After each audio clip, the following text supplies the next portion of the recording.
اجازت ہے صدر محترم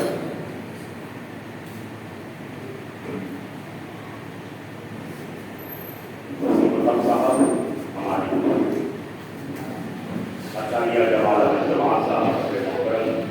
میرے عزیز دوست کی بڑی محترمہ ڈاکٹر صابرہ بلال صاحبہ محترمہ رحمت صاحبہ اور جن کے لیے آج کی یہ شام منعقد کی گئی یعنی برادر مکرم جناب مشتاق ترنوی صاحب آپ کا اور خصوصی طور پر باقی معاملے کا میں پہلے دن سے شکریہ ادا کرتا ہوں کہ انہوں نے مجھے یہاں آنے کا شرف دیا۔ حضرت والا میں عرض کرتا چلوں، میں اخبار مشرق سے مشتاق ترنوی تک پہنچنے کی کوشش کرتا ہوں۔ اخبار مشرق میں مشتاق ترنوی کی آمد، ان کے ساتھ ساتھ کئی لوگوں کی وہاں آمد ہو، کچھ اس کے ٹھہرتے ہیں نکل جاتے ہیں، پھر جو اس کے ٹھہرتے تھے وہ بھی نکل جاتے ہیں، یعنی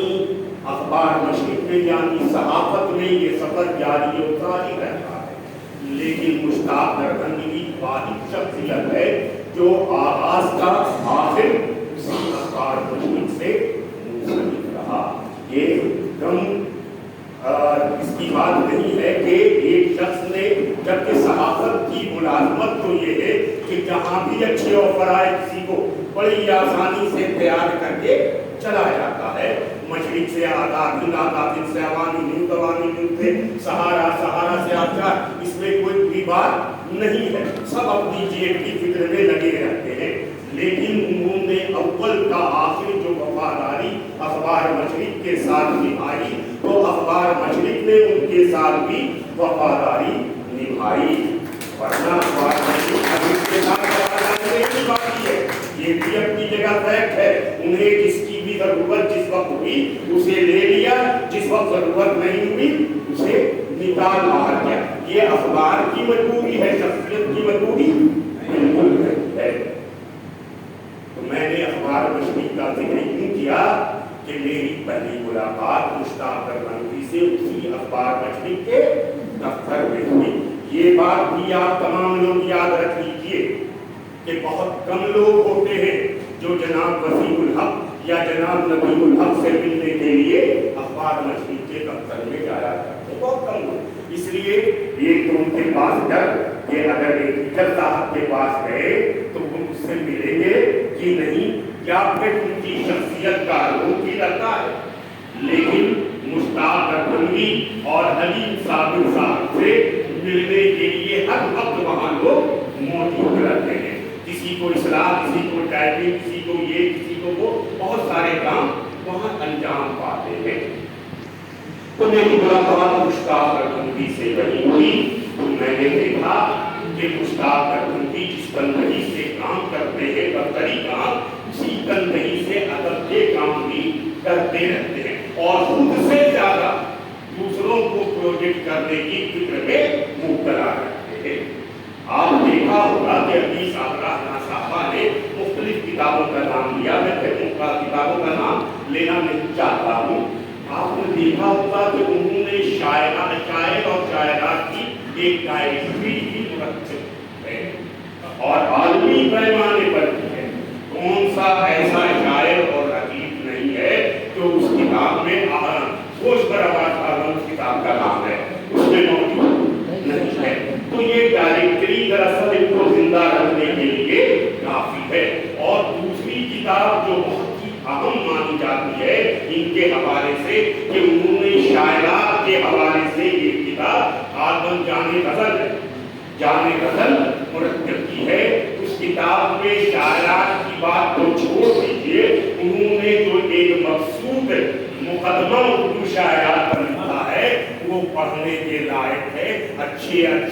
لکھاری بھی اس تحریر کے سامنے فیل نظر آتے ہیں۔ یہ مشتاق ترنوی کا بہت بڑا کارنامہ ہے۔ اب اور